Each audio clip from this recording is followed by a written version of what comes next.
সহজ পদ্ধতিয়ে বনোৱা দুটা ৰেচিপি একেলগে লৈ আহিছোঁ একেবাৰে আমাৰ অসমীয়া থলুৱা খাদ্য আহকচোন প্ৰথমৰ পৰা শেষলৈকে আপোনালোকে চাব কেনেধৰণে বনালো যদিহে পদ্ধতিবিলাক আপোনালোকৰ পছন্দ হৈছে তেনেহলে লাইক কমেন্ট শেয়াৰ কৰিবলৈ নেপাহৰিব আহক তেনেহলে মই আৰম্ভ কৰিছোঁ এইফালে মই কেৰাহীত তেল পাতি ললো মাছখিনিও সুন্দৰকৈ হালধি আৰু নিমখ মিশ্ৰণ কৰি ললো ইতিমধ্যে তেলখিনি গৰম হৈছে অলপ অলপকৈ আটাইখিনি মাছ মই প্ৰথমে ফ্ৰাই কৰি লৈছোঁ যিকণ তেল বাচিলে তাতে অলপ দি দিলোঁ কণ বিলাহী মানে সৰু বিলাহী লগতে আদা নহৰু জলকীয়া এতিয়া অকণমান সময় ভাজি লোৱাৰ পাছত গৰম পানী মিশ্ৰণ কৰি ফ্ৰাই কৰি লোৱা মাছখিনি সুন্দৰকৈ ইয়াতে যোগ কৰি দিলোঁ চাওকচোন কি ধুনীয়াকৈ উতলি আছে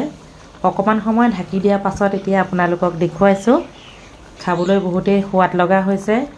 এনেধৰণে সহজ পদ্ধতিয়ে কণ বিলাহী দি মাছ খাই বহুতেই ভাল লাগে এইফালে কচু শাকখিনি সুন্দৰকৈ বইল কৰি আছোঁ কেইটামান দি দিলোঁ মচুৰ দালি লগতে দি দিলোঁ কণ বিলাহী এতিয়া দিছোঁ আদা নহৰু জলকীয়া অকণমান সময় উতলিবলৈ দিম আৰু তাৰপিছতে খাব পৰা হৈ যাব কণ বিলাহী দালি কচু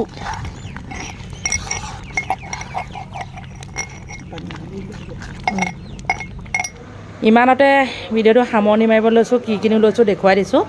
নৰসিংহ এমুঠি এমুঠি এইফালে মাছ এইফালে কচু শাক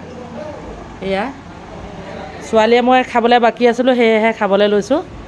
বাপেকে পুতেকে খাই আজৰি যেই নহওক কেনেকুৱা লাগিলে জনাব আজিলৈ আহিছোঁ সকলোকে মোৰ চেনেলৰ তৰফৰ পৰা বাই বাই দেই বাই বাই আজিলৈ আকৌ লগ পাম